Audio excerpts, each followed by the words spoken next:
What if a routine traffic stop turns into a challenge for you? Imagine being pulled over, facing an arrogant policeman for no crime. This is the story of a woman who doesn't give up, Lieutenant Commander Maya Carter. If you're ready, let's begin. The night was still, and it felt as if the entire globe was holding its breath.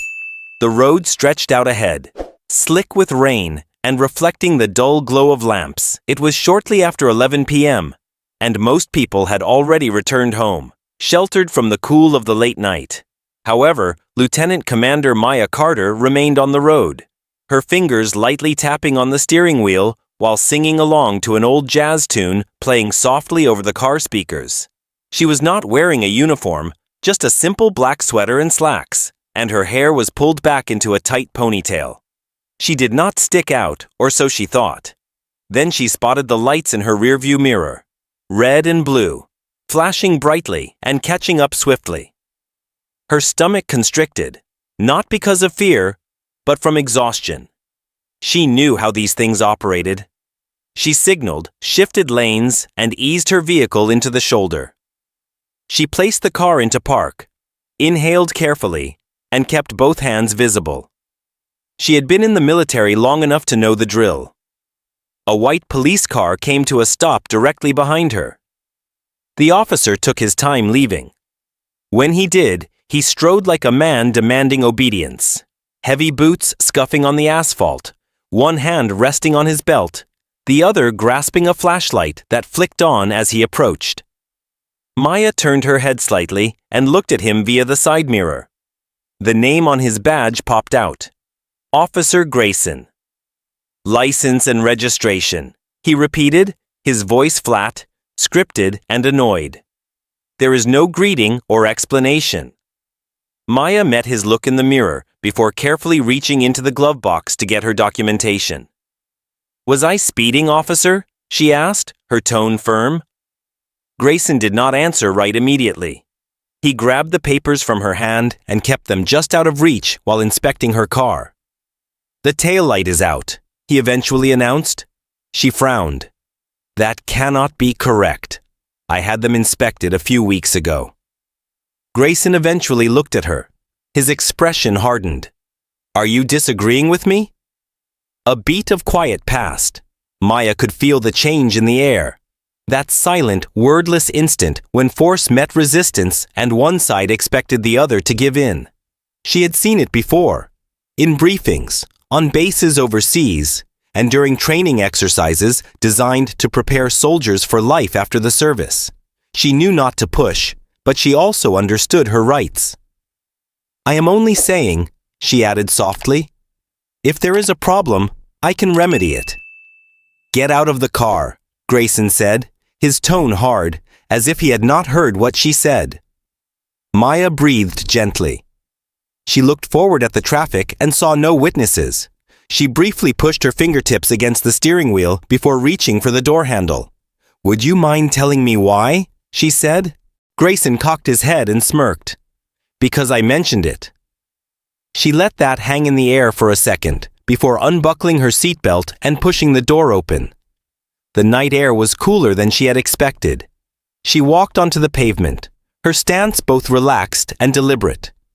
She was not looking for a fight, but she also refused to be bullied. Grayson stepped back and inspected her. She could feel him appraising her and deciding how much he could get away with. Turn around. Hands on the car. This time she halted. For what reason?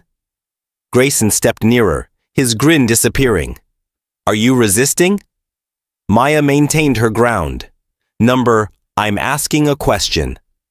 His expression twitched with disgust, amusement, or both. Then, without warning, he reached for the radio. We have a non-compliant driver here, he said quietly into the speaker. Then he yelled, Turn around. Her pulse increased, but her expression remained neutral. Officer, I need you to understand something, she said calmly and firmly. I know what I can and cannot accomplish.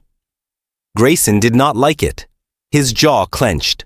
You are under arrest, he replied, seizing her wrist. Maya backed away before he could grab her. barely enough to avoid his grasp. Under arrest for what? Grayson removed his shackles. To hinder an officer.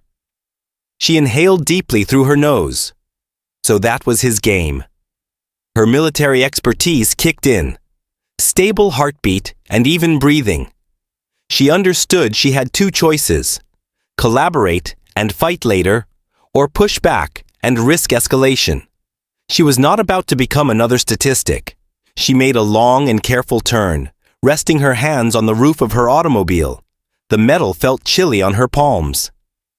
Grayson wasted no time in yanking her arms behind her back, tightening the cuffs excessively and pushing her to the patrol car. "You have no idea what you are doing," she said. Grayson chuckled and shoved her into the back seat. "Lady, I know precisely what I am doing."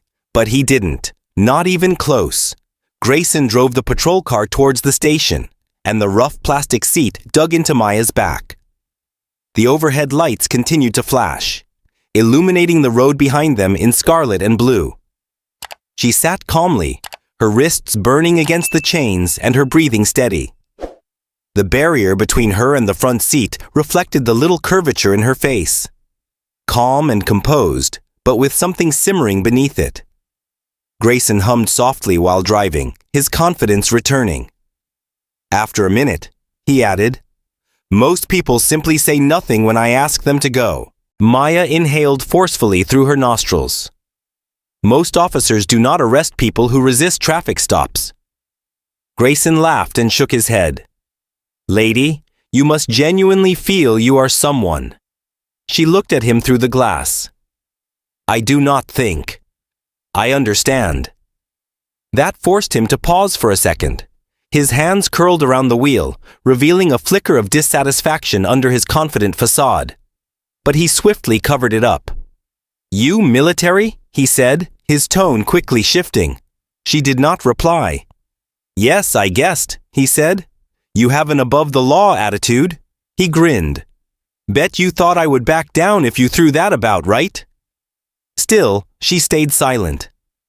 Grayson clicked his tongue. "Shame," he said, shaking his head. "If you had only kept your mouth shut, we could have avoided this." Her jaw tightened. The audacity, as if his actions were her fault.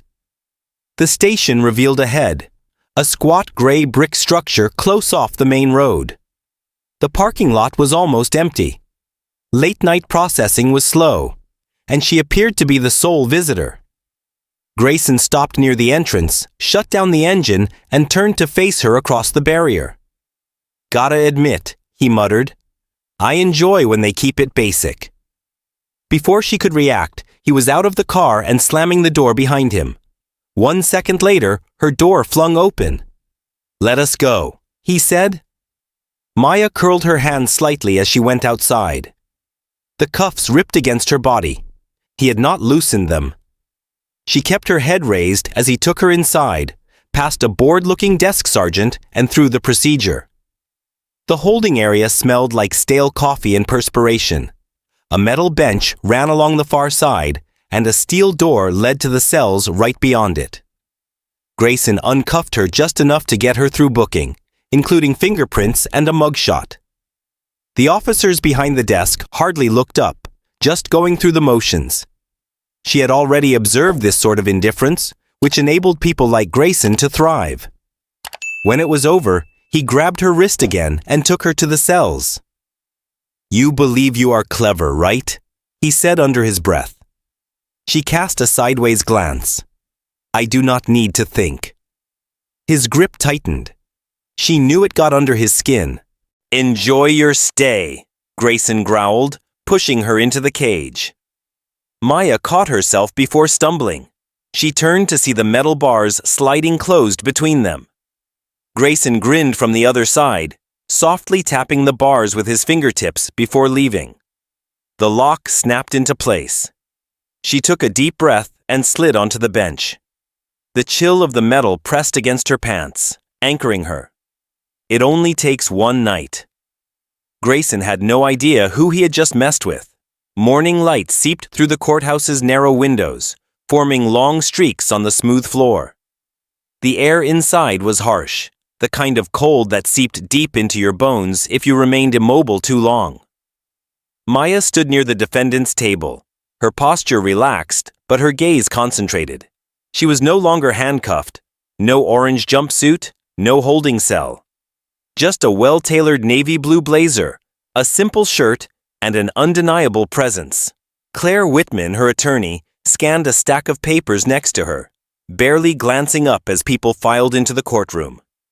The woman was professional and meticulous, with no unnecessary gestures or small talk. Maya enjoyed it. The large oak doors at the rear of the courtroom swung open. Grayson walked in.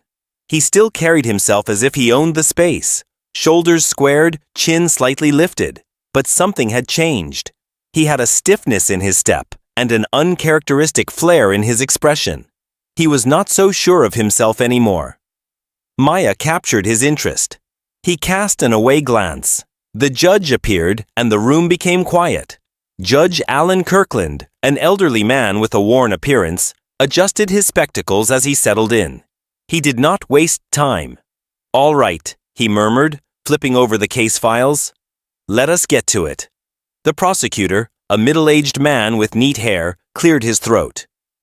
"Your Honor, we have reason to believe that the defendant, Lieutenant Commander Maya Carter, was detained unlawfully and without probable cause. Furthermore, new evidence pointed to a history of misconduct by the arresting officer, Sergeant Ethan Grayson." A murmur echoed around the room. Grayson shifted in his seat, his jaw tightening. The judge examined him over his spectacles. "Sergeant Grayson, please explain." Grayson went forward and cleared his throat. "Your Honor, the defendant did not participate in a routine traffic stop. He was interrupted by the prosecution." "Uncooperative?" Lieutenant Commander Carter's military record reflects a successful career. A graduate of the Naval Academy, many commendations, no criminal record, and no outstanding distinctions. "Do you mean that, despite everything, she was so hazardous that you had to stop her for a broken taillight?" Grayson opened and then closed his mouth. The quiet continued. The prosecutor went on to review his paperwork. "Additionally, an internal review of your arrest history shows a disproportionate number of traffic stops involving black drivers in this district." The grumbling became louder. Grayson's face darkened. Judge Kirkland sighed as he placed down his file. "Sergeant, I do not like what I am hearing." Grayson sat back and crossed his arms. She resisted. The prosecutor raised his eyebrow. "The body cam footage shows otherwise." Another sound reverberated across the room. Grayson glared at the judge, becoming more defensive. "I was following regular procedures." Judge Kirkland was not buying it. He looked at the bailiff. "Let us play the footage." A screen was lowered in the front of the courtroom. The video started to play. Maya did not turn to observe. She had experienced it. Grayson yelling instructions, her calm voice, the unneeded escalation, and his smugness as he tightened the shackles. When the film concluded, the room went dead quiet. Judge Kirkland leaned forward, steepling his fingers. "You violated procedure, Sergeant Grayson. You committed an unlawful arrest and failed to disclose all of the evidence in your first statement." He paused and then said, "The accusations against Lieutenant Commander Carter are hereby dismissed, and I strongly propose an internal investigation of Sergeant Grayson's activities." The tension in the room snapped like a tight rubber band. Grayson seemed to have been hit in the belly. His face flushed scarlet and his hands clenched into fists by his sides. Maya simply breathed lightly and steadily. She had no doubts. As she stood collecting her bags, she caught one more look at Grayson. Their eyes met. There were no words exchanged, as they were unneeded. Because she was not responsible for defending her reputation this time, Grayson was. What did you think of Maya's bravery and her fight against injustice? Do you believe that stories like these may lead to genuine change in our society? Please share your thoughts in the comments box below. We would love to hear your perspective. If you like this story and want to see more powerful narratives like it, subscribe to my YouTube channel and enable alerts so you never miss an update. Let us continue the conversation and work together to create a more just world.